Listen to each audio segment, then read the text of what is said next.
Hello, thank you for joining me for this presentation, which is how to fill out a PAG02 Notice of Intent per the NOI instructions. We will also briefly touch on eligibility criteria, the administrative process, and application materials before we really dig into how to fill out a Notice of Intent.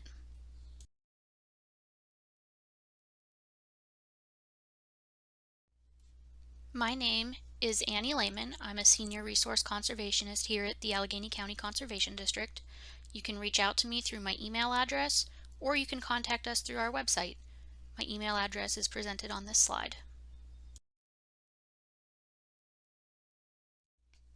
This presentation is broken into 4 parts. We'll have a brief discussion on the eligibility criteria, an overview of the administrative and review process, the other application materials that should be submitted with the NOI, and an in-depth discussion on each section of the NOI and how to fill it out according to the instructions.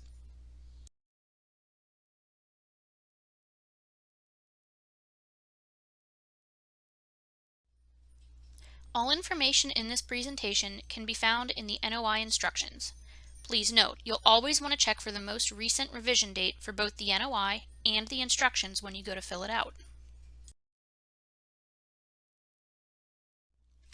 There are several eligibility criteria for a PAG02 application. If any of these apply to the project, it most likely will need to be submitted as an individual permit. If any of them are in question, it's best to contact the district or DEP for clarification prior to submitting the application. We aren't going to go too in-depth into these, but some obvious ones that we run into are where the project discharges to a high quality or exceptional value stream. Another good example would be a site with hazardous pollutants, possibly contaminated soils.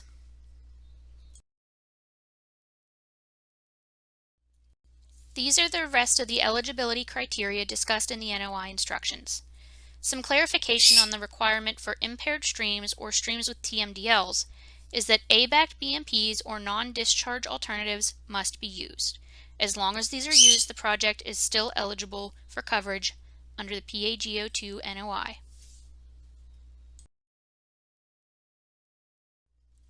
The overall administrative process, as outlined in the instructions, includes having a pre-application meeting, which is recommended but not required.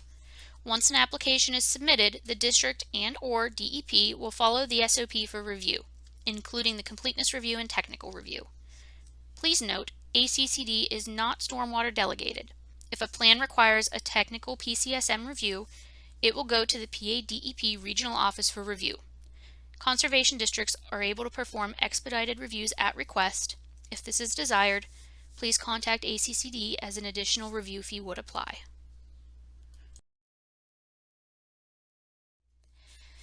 There is a flowchart included in the instructions that outlines the administrative process. Note that if completeness deficiencies are not addressed within 60 calendar days, the application may be considered withdrawn or may be denied if not all of the items are addressed. The general process is as follows. A pre-application meeting may be held prior to submitting the application. When the application is submitted, the district or DEP determines if the project is eligible or ineligible for coverage. If ineligible, the NOI is returned and the applicant may submit an individual permit application. If the project is eligible, a completeness review is performed. If there are deficiencies, the applicant has 60 days to respond. Once complete, the district or DEP performs the technical review. If there are deficiencies, the applicant now has 30 days to address those deficiencies. At that point, the application may be approved, denied, or may enter the elevated review process if not all of the deficiencies were addressed. Other application materials should be submitted to accompany the NOI. You can find a list of these with the NOI checklist, which is supposed to be submitted with the NOI. Application materials to accompany the NOI include the fees, municipal and county notification forms and proof of receipt or a response with a signature from the receiving party, a copy of the final PNDI and clearance letters if applicable, the ENS module, the ENS drawings, and any additional supporting ENS calculations. Additionally, the PCSM module, PCSM drawings, and the DEP PCSM spreadsheet should be included. Please note, the DEP PCSM spreadsheet is only required for the water quality portion. Volume and rate sections are optional as long as other supporting calculations are provided. Please also include any relevant soil or geologic testing results, including infiltration testing results. Note that this checklist states where BMPs relying on infiltration will be installed. Infiltration should always be considered for stormwater on a site unless there are soil contaminants or another reason that it should not be included. We usually ask for infiltration testing results regardless of whether or not infiltration BMPs are provided, as it is very difficult to manage volume on sites where infiltration is not utilized.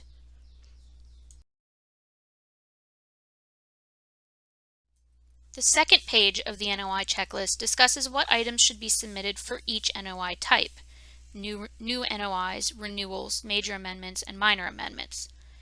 It's a good idea to double check this list to be sure you are submitting all applicable materials. Two important things to note: renewals must be on the new NOI. Also, amendments may be submitted on the old NOI forms and attachments with updated information. Items 1 through 9 on this slide and the next slide are additional items discussed in the instructions that we're not going to go into too much detail about. They include the county and municipal notification forms, P&DI receipts, site restoration plans, and what qualifies as site restoration, and PPC plans. Also note that county and municipal notification forms have their own set of instructions.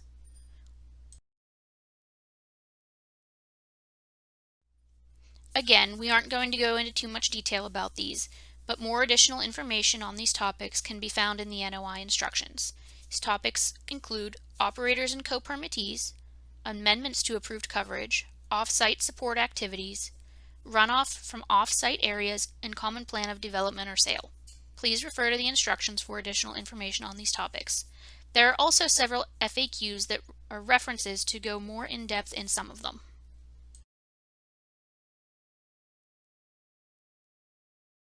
Now we're going to get into filling out each section of the NOI. Prior to filling it out, make sure you're using the most recent version of the form by checking the revision date in the upper left-hand corner.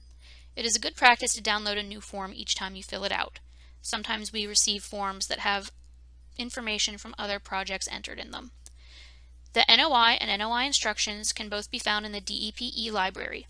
ACCD also has links on our website that make it easier to find each form. The first box you will see on the NOI is for DEP and County Conservation District use only. Please do not fill anything out in this section, as DEP or the district will fill it out during the review. The next section is the general information box. For the NOI type, select the appropriate box or boxes. If it's a renewal or amendment, please also fill in the existing permit number. For the primary NAICS code, provide the appropriate 6-digit code that represents the primary economic activity of the site. Codes can be found on the NAICS section of the U.S. Census Bureau's website. Provide any other applicable codes that represent the economic activity of the site. More than one NAICS code can be entered if needed. Next, provide a project description. Enter a brief narrative of the project, explain the purpose of earth disturbance activities and construction objectives. An attachment may also be submitted. For amendments, provide a detailed description of the changes being sought under the amendment. If the site project meets the criteria identified in the instructions, please check the site restoration box. There is more information included in the instructions regarding this.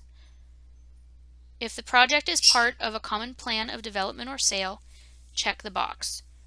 If checked, specify the anticipated number of phases and number of phases already completed, currently under construction, or currently under PAGO2 coverage. This is for amendments only.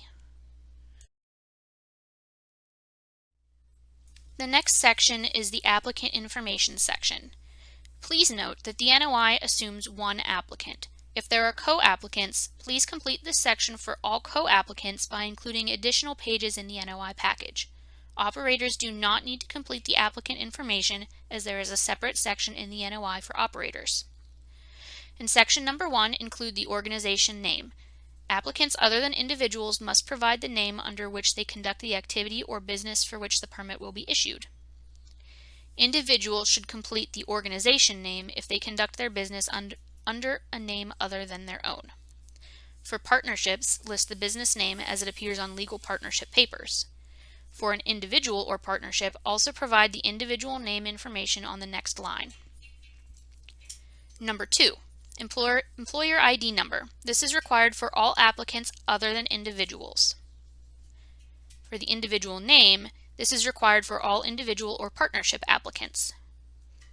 Applicant address, enter the mailing address for the applicant. In box number 5, include the applicant's city, state, and zip for the mailing address of the applicant. Please do not use abbreviations in the city name, and also provide the 4-digit zip code extension. If the address is outside of the United States, please also provide the country. Organizations must provide the name of the person representing the applicant. They must be an employee of the organization and must be located at the address of the applicant and may receive correspondence on behalf of the applicant. They should probably be a high-level employee or someone capable of answering questions regarding the organization. Next, fill in the applicant title, applicant phone number, applicant email, applicant fax.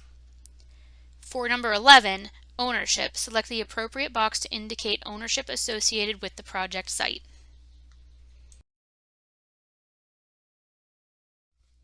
On the next page, you'll see information regarding eligibility information. Check the appropriate boxes for true or false.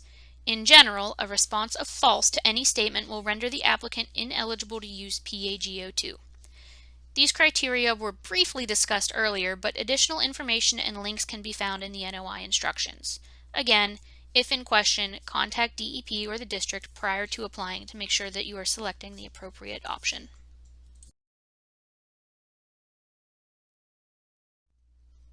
In the existing permits section, you'll want to list all permits that have been issued or are pending for this facility or project site by DEP or the Conservation District or EPA within the last 5 years, including those that have been terminated.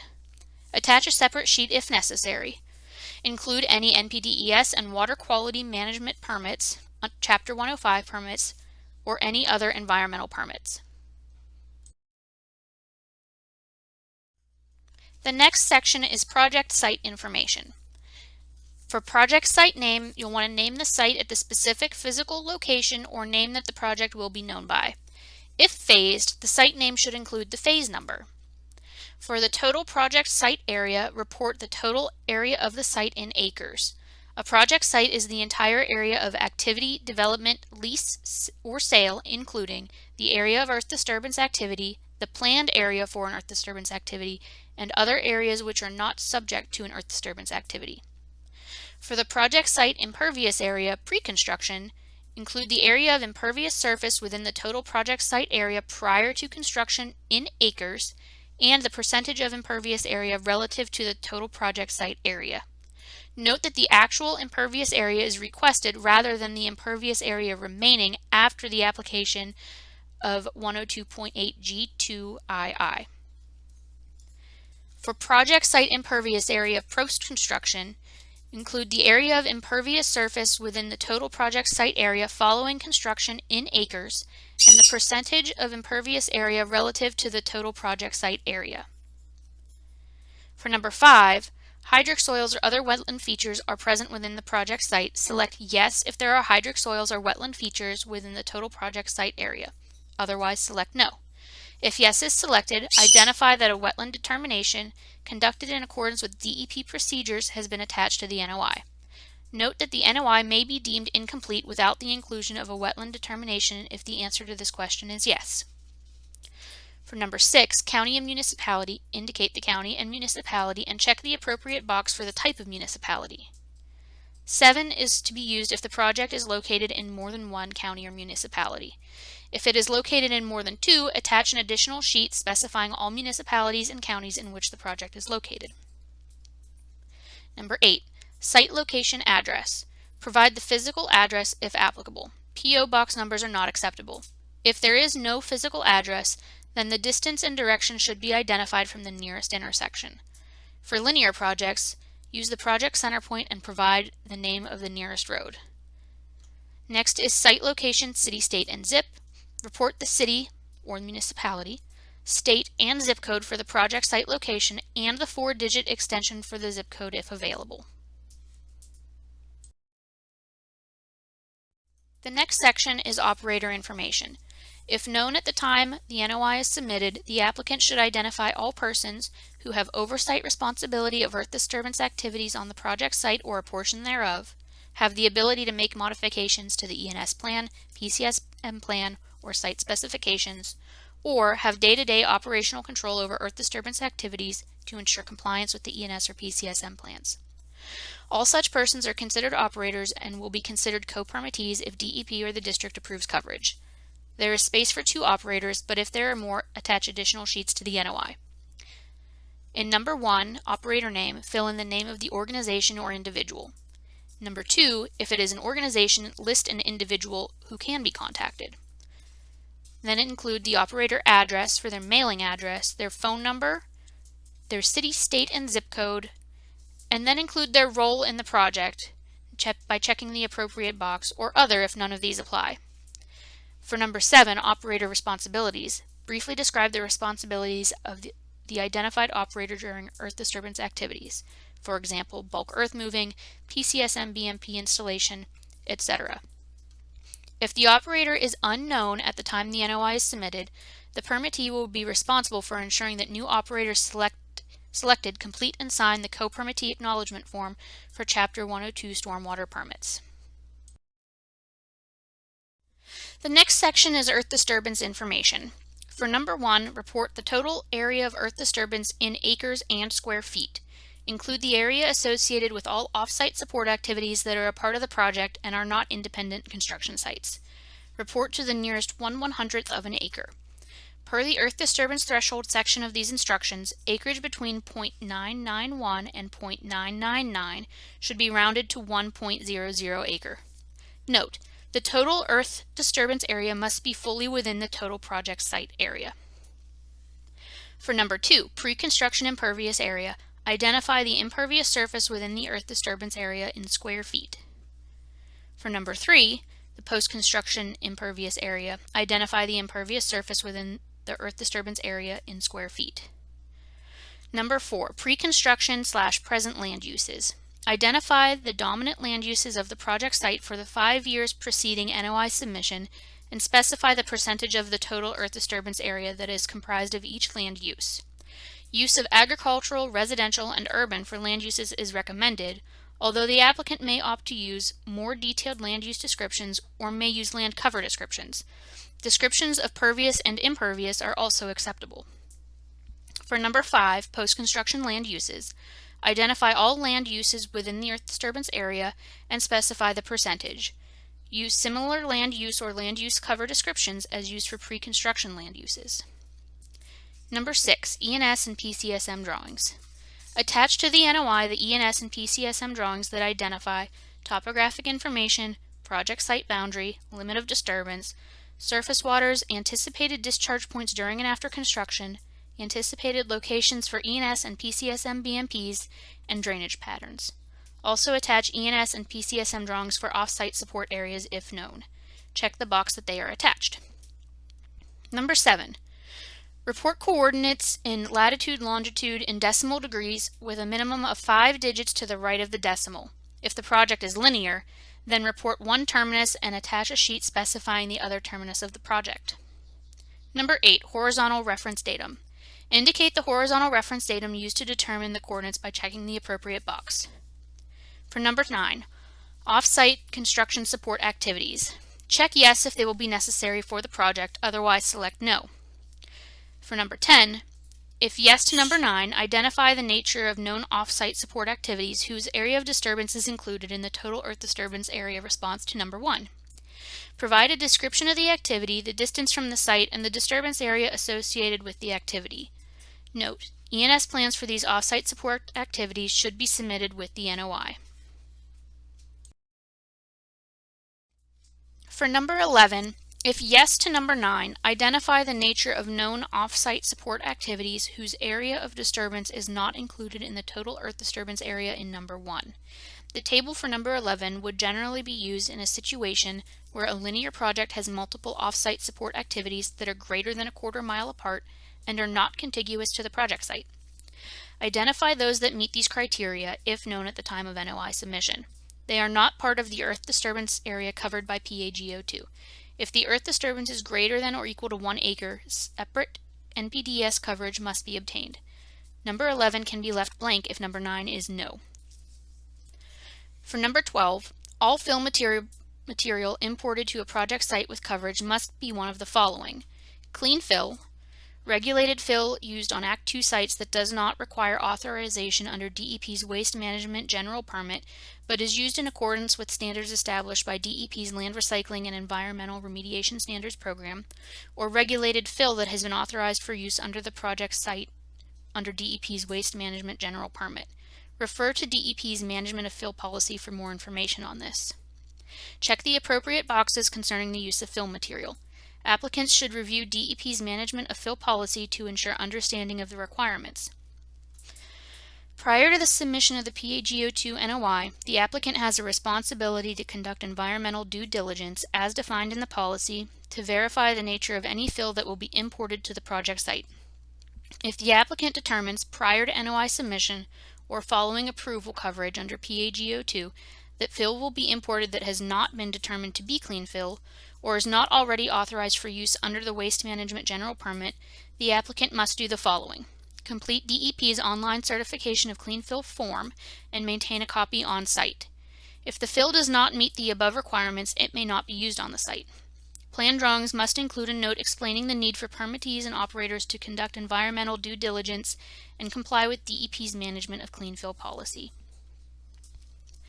For number 13, Act 2 enrollment, check yes if the site is enrolled.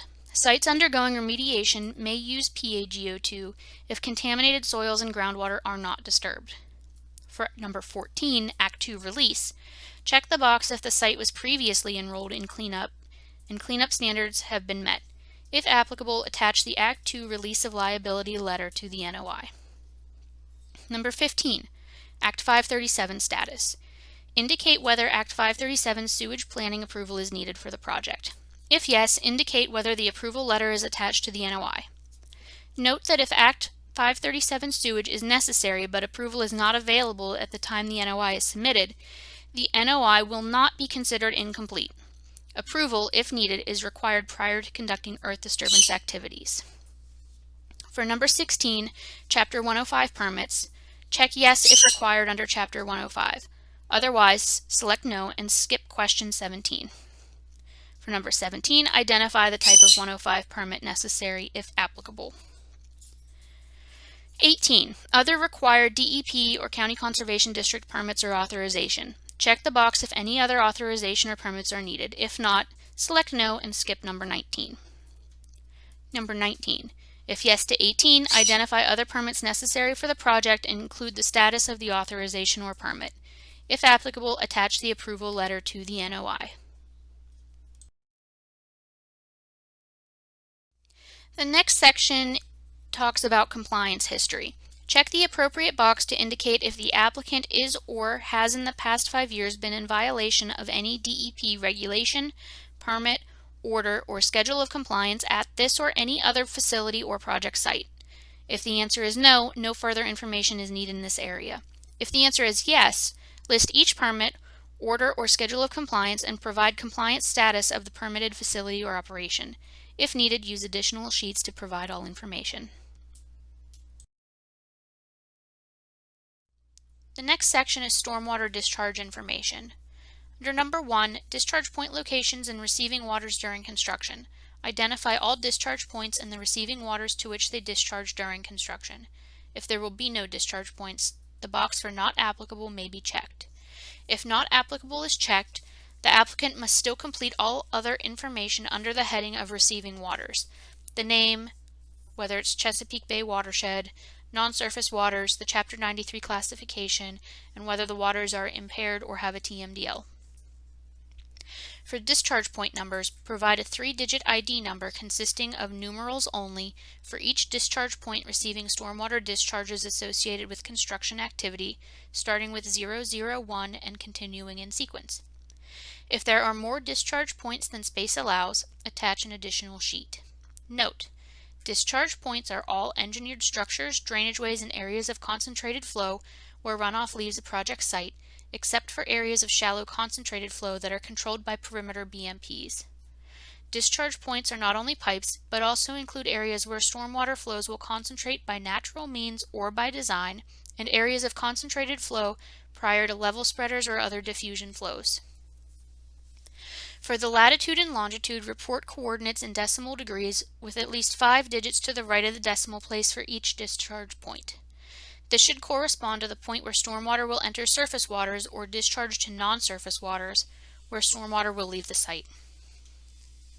For the name of receiving waters, specify the name of the surface waters. If the receiving waters are not identified in Chapter 93, use the term unnamed tributary to XXX, where XXX is the first named storm surface water downstream. If the discharge is to a storm sewer, list the name of the receiving waters followed by via storm sewer.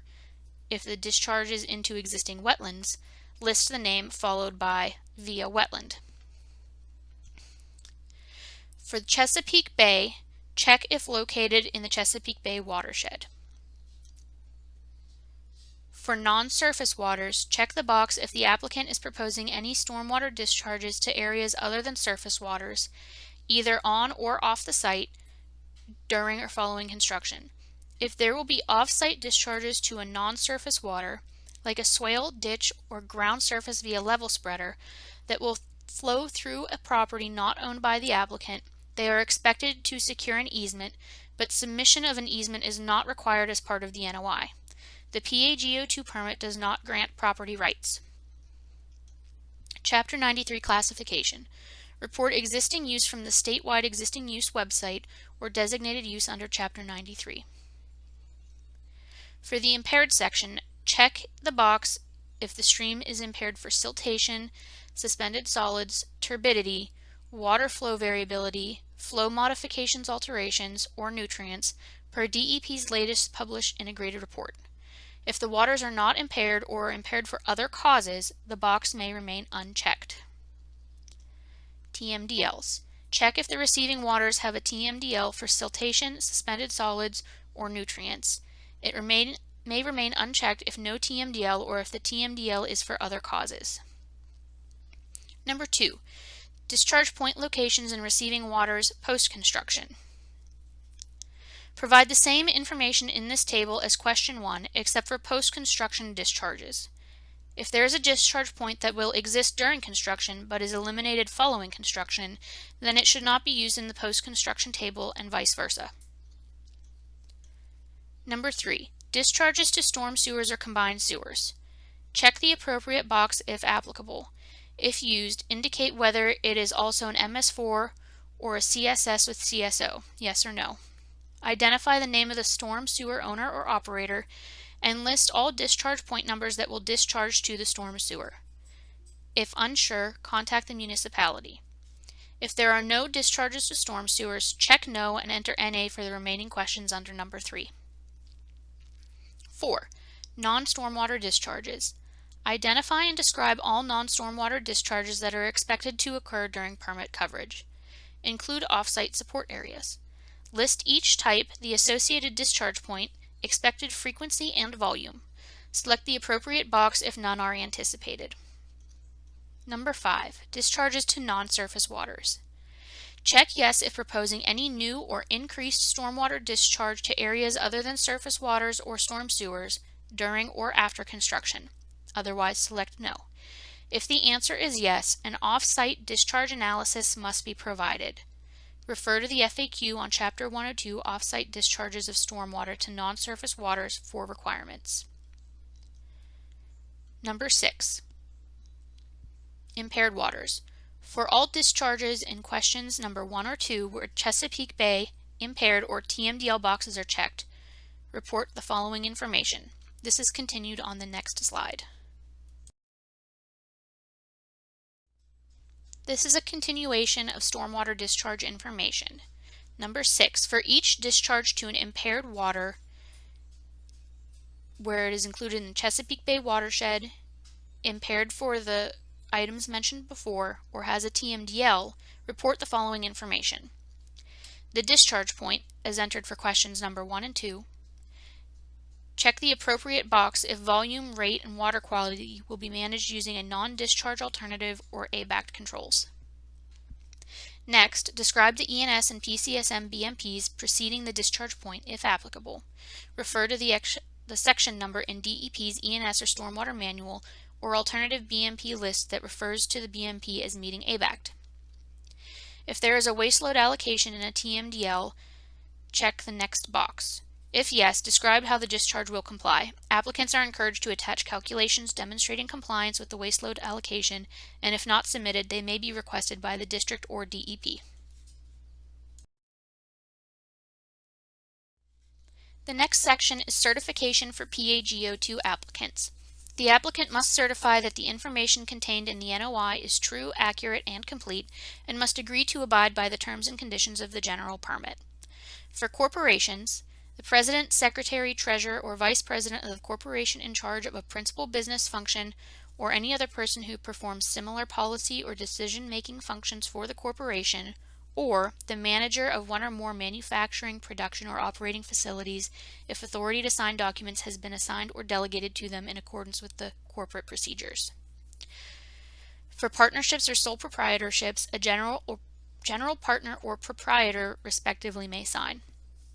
For municipalities, state, federal, or other public agencies, either a principal executive officer or ranking elected official, the chief executive officer or a senior executive officer having responsibility for the overall operations of a principal geographic unit of the agency may sign.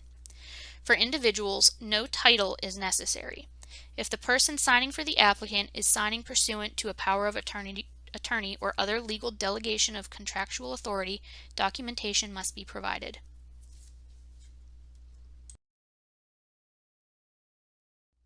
The last page of the NOI is the certification for operators. Operators identified in the operator information section of the NOI must sign the NOI, acknowledging that the operator is responsible for assuming joint and severable responsibility, coverage, and liability under the permit for all duties, responsibilities, and noncompliance with the permit as a co-permittee of the permit coverage.